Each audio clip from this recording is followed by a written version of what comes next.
Masih bersama Tugas Enteng. Jangan lupa klik subscribe dan juga lonceng agar kamu mendapatkan pemberitahuan pertama kali ketika Tugas Enteng upload video.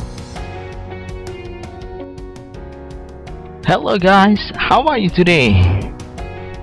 I'm fine too, thank you very much.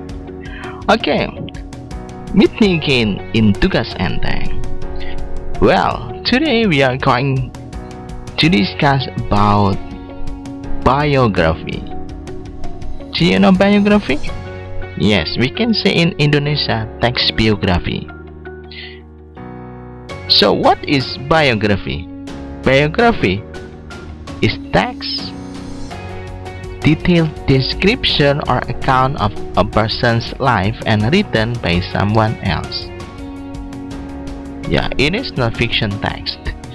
Jadi biografi adalah sebuah teks yang ditulis secara detail yang mendeskripsikan kehidupan seseorang oleh orang lain. Ya, jadi kalau ditulisnya oleh orang lain namanya biografi. Kalau ditulis sendiri namanya autobiography. Okay, what is the function of biography? Nah, sekarang fungsinya apa? Kita mengetahui teks biografi itu fungsinya apa? Fungsinya adalah yang pertama adalah untuk to know a person's story, ya, untuk mengetahui, untuk mengerti atau untuk tahu kehidupan seseorang. Nah, sekarang orang itu siapa yang biasa ditulis biografinya? Apakah kita orang biasa? Apakah kamu? Ya, kesimpulannya yang ditulis biografinya ya adalah orang yang punya pengaruh atau orang yang punya kemampuan spesial gitu ya, orang terkenal. Ya, itu bisa ditulis biografinya. Nah, biografi itu ya untuk mengetahui cerita hidupnya. Terus biografi itu juga untuk memberi informasi secara gampang dan untuk educate the readers. Educate itu untuk mengedukasi, memberikan pelajaran. Jadi setelah membaca biografi ada pelajaran yang bisa diambil dari kisah hidup orang yang ada di biografi. Gitu, paham ya? Ya, for example, gimana biografi gimana? Contohnya adalah biografinya Nabi Muhammad ketika dibaca di Maulid Barzanji. Nah, ketika membaca itu kan kita tahu kisah hidupnya Nabi, kemudian bisa meniru. Nah, jadi umpamanya gitu aja, gampang ya. Jadi umpamanya biografi itu ya kisah hidupnya Nabi Muhammad. Nah, kita tahu dan bisa meniru apa-apa yang dilakukan oleh Nabi. Nah, edisi Ramadan nih ya, penjelasannya edisi Ramadan banget. Oke. What are the characteristics of biography? Apa sih ciri-cirinya dari teks biografi? Yang pertama, written in third person point of view. Nah, biasanya ditulis dalam sudut pandang orang ketiga. Kenapa saya nyebut orang ketiga? Kamu kok gitu perasaannya? Enggak, ini masalah sudut pandang. Jadi orang ketiga itu orang yang serba tahu ya. Dalam cerita kalau orang itu sudut pandang dalam sebuah cerita itu misalnya kalau si tokoh utama dan tokoh-tokoh yang lain itu diceritakan oleh pengarang dengan menyebutkan nama-nama mereka. Nah, itu namanya point of view-nya orang ketiga. Tapi kalau di cerita itu mengatakan saya, berarti itu sudut pandang orang pertama. Itu loh. Saya pergi ke pasar, itu sudut pandang orang pertama. Tapi kalau kita cerita itu dengan sudut pandang orang ketiga ya, si Jono pergi ke pasar bersama Tini, kemudian dia bertemu dengan Ramzi. Itu orang ketiga, dia serba tahu itu kalau orang ketiga itu. Written in third person point of view. Next, based on research. Artinya apa? Artinya yang ditulis di biografi ini adalah fakta ya, makanya disebutkan bahwa it is non-fiction text, teks non-fiksi. Biografi itu berdasarkan fakta, makanya ada riset. Nah, tokoh-tokoh yang ditulis biografinya ya harus dilakukan riset. Kalau tokoh itu masih hidup ya ke orang itu tanya, kalau sudah meninggal ya ke ahli warisnya, gitu kan ya. Oke, next, describe the person's surroundings. Ya, ini mendeskripsikan keadaan sekitar dari orang yang ditulis biografinya. Ya, di mana, kapan, dan bagaimana orang itu hidup. Yang ketiga, use vivid language to narrate events. Ya, menggunakan bahasa yang jelas ya. Artinya apa? Karena tadi untuk educate the readers, maka bahasa yang digunakan dalam biografi harus jelas. Oke. Generic structure. Ya. Kalau kita ketemu teks biografi, strukturnya itu adalah seperti ini. Ada orientation, introduction, perkenalan ya. Jadi di awal itu diperkenalkan siapa yang mau kita tulis biografinya, gitu ya. Yang kedua adalah events. Nah, events itu peristiwa-peristiwa kehidupannya ya. Yang ketiga adalah reorientation, closing. Nah, ini biasanya adalah komentar ya, komentar dari writer. Nah, generic structure ini menggunakan struktur recount text ya. Jadi recount text ya. Apa itu recount text? Jadi recount text itu adalah teks yang menceritakan tentang kejadian di masa lalu secara berurutan. Itulah recount text. Lah, bedanya dengan naratif text. Nah, kalau naratif text itu sama-sama menceritakan sesuatu di masa lalu, tapi kalau naratif text itu ada yang namanya crisis. Ya, ada yang namanya crisis. What is crisis? Crisis itu apa? Crisis itu sebuah permasalahan ya. Jadi dalam sebuah naratif teks ada permasalahan yang mana itu akan menimbulkan yang namanya complication. Ya, itu naratif teks. Gampangannya begini, kalau naratif teks itu kayak sinetron. Sinetron itu mesti ada permasalahan. Entah itu permasalahan cinta, permasalahan dengan orang lain, dengan diri pribadi, ada permasalahan ya. Tapi kalau recount text itu tidak. Jadi recount text itu hanya urutan waktu, urutan kejadian ya. Jadi recount text itu hanya urutan kejadian ya. Misalnya saya kemarin pergi ke pasar, setelah ke pasar pergi ke sini, setelah ke sini pergi ke situ, setelah itu ini, setelah itu itu. Nah, itu namanya recount text. Tapi kalau dibuat naratif juga bisa. Saya kemarin pergi ke pasar, tidak sengaja saya bersenggolan dengan orang. Nah, orang itu marah, kemudian kita baku hantam ya. Itu sudah naratif text, sudah krisis. Sampai di sini paham ya? Nah, kalau tidak paham silahkan komentar ya di video. Oke, jadi biografi itu termasuk recount text, hanya topiknya saja yang spesial orang ya. Jadi recount text orang tertentu. Nah, kalau recount text itu bebas, kisah hidupnya siapa saja atau kejadian masa lalu siapa saja boleh. Tapi dibedakan biografi karena khusus untuk orang-orang terkenal. Oke, tokoh ya. Nah, oke. Selanjutnya grammar and language features ya. Jadi dalam biografi itu menggunakan tata bahasa dan ciri-ciri kebahasaan yang lain. Yang pertama, use of simple past tense. Ya, jadi karena ini recount text adalah kejadian yang sudah lampau, maka pasti menggunakan kata-kata yang bentuknya lampau seperti moved, kemudian was ya. Ya, kemudian yang lain lagi kan banyak. Kata-kata kerja yang ketambahan ed atau to be yang past atau ya simple past ya, kamu ngerti nanti. Kemudian ada temporal sequence, ada urutan waktu. Urutan waktu itu menunjukkan urutan-urutan karena tadi urutan kejadian ya, urutan ya. Setelah ini, ketika itu, sebelum ini, nah itu namanya temporal sequence. Kemudian ada focus on specific participants. Ini membahas satu orang yang spesifik ya, membahas satu orang yang spesifik. Ya maaf ini kehapus errornya. Ya membahas orang yang spesifik ya, jadi membaca ya itu orang itu sudah. Kemudian use of action verb. Nah, di sini menggunakan kata-kata kerja yang secara aktif dilakukan oleh tokoh, namanya action verb. Ya contohnya ini move, pindah. The family then moved to his stepfather's home country. Nah, pindah, kata-kata yang aktif digunakan. Oke, sekarang contoh saja. Nah, saya punya di sini General Sudirman. General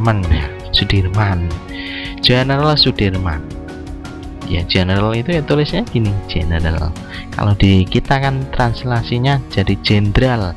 Padahal ya aslinya ya general seperti ini ya, general. Ya, general artinya juga umum juga sama. Jenderal Sudirman. Nah, bagian teks pertama adalah apa yang namanya orientation. Ya, orientation bagian teks pertama mengenalkan siapa yang akan kita jelaskan dalam biografi. Nah, di sini disebutkan General Sudirman was a high-ranking Indonesian military officer during the Indonesian National Revolution. Nah, jadi General Sudirman itu adalah perwira militer Indonesia yang pangkatnya tinggi ya selama Revolusi Nasional Indonesia. He was the first commander in chief of the Indonesian Armed Forces.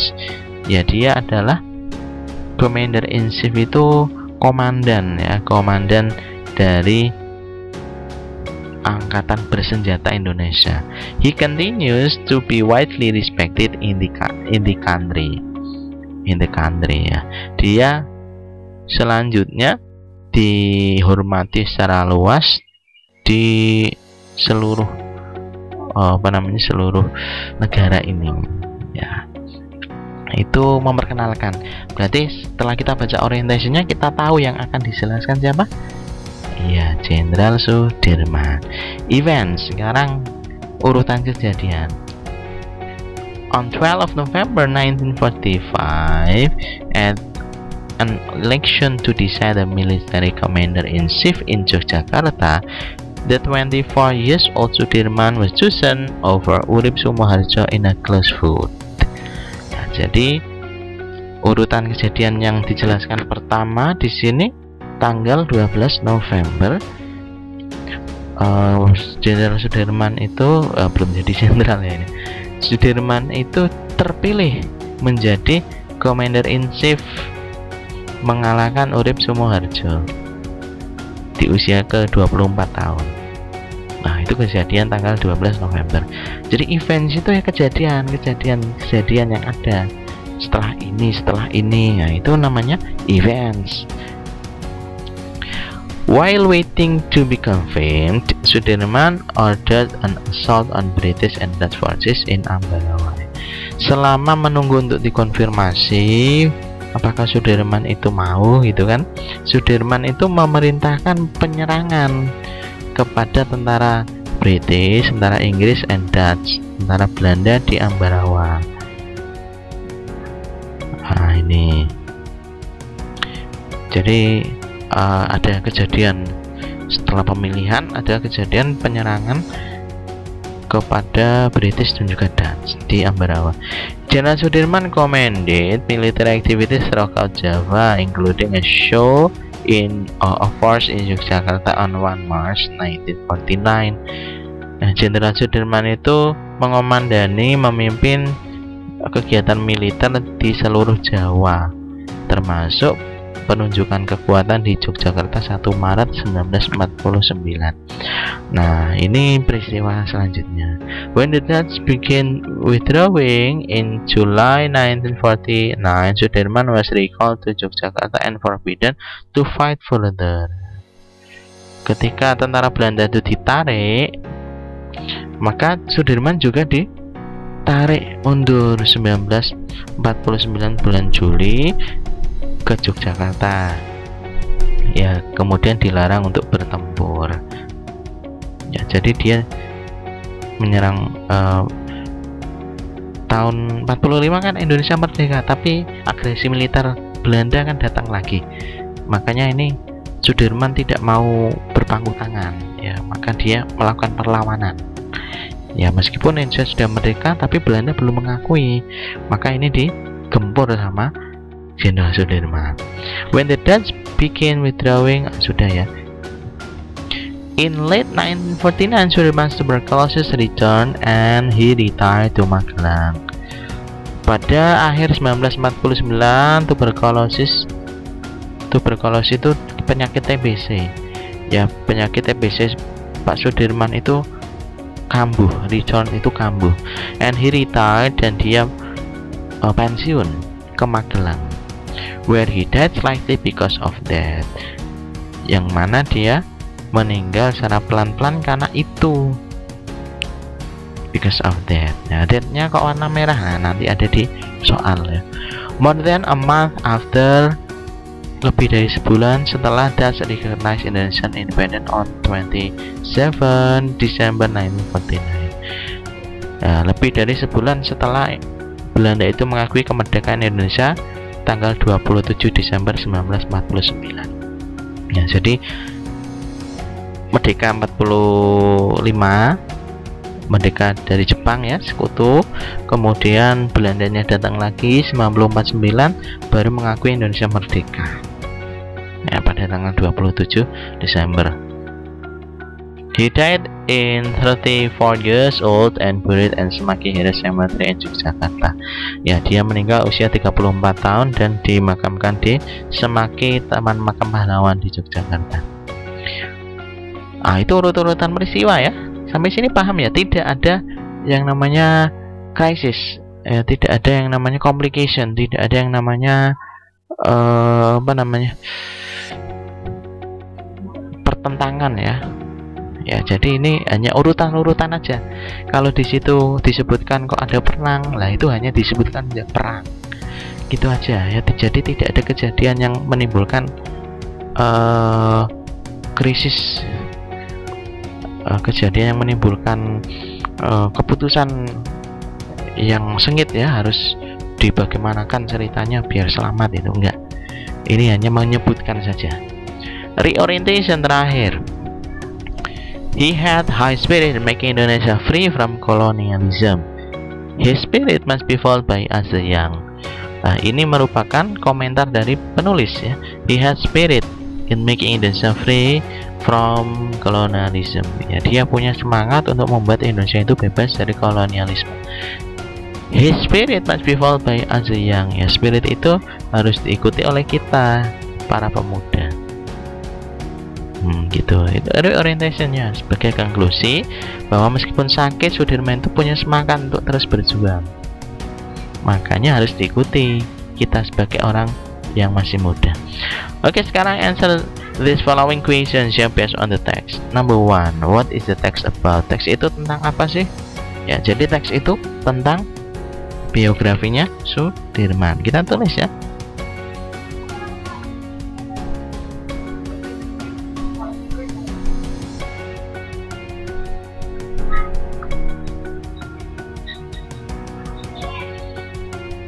Okay, number 2. What happened in 12 November 1945?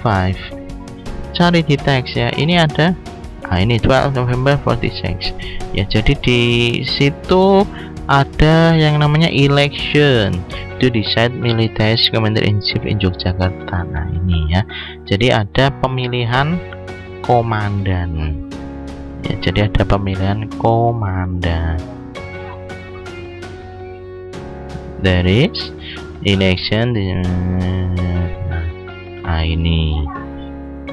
Jadi ada pemilihan untuk menentukan siapa komandan tentara. Number 3, where he died slightly because of that.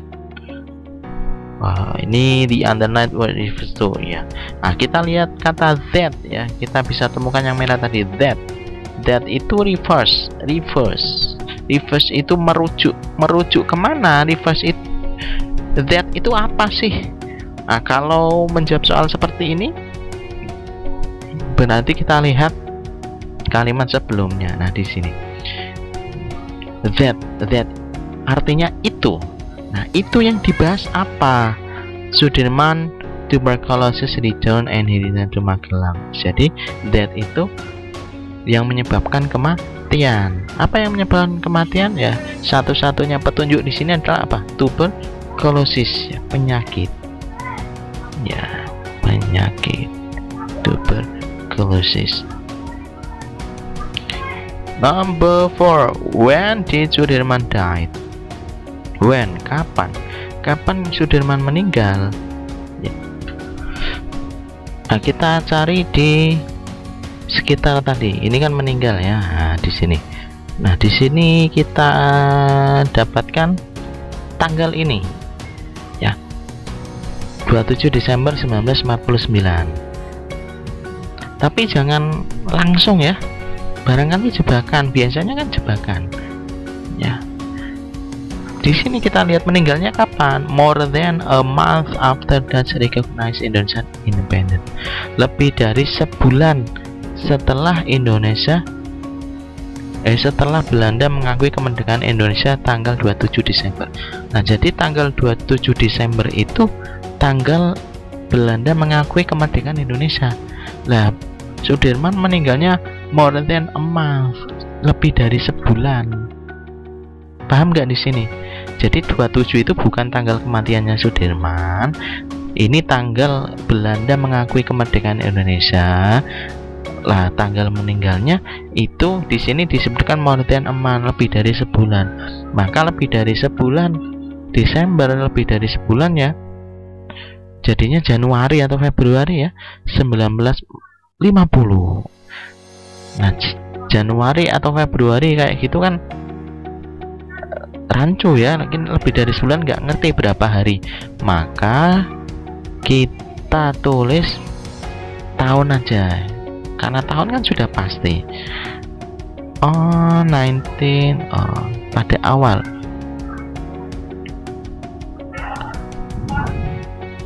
Gini. On initial of 1950. Pada awal tahun 1950. Ini ya.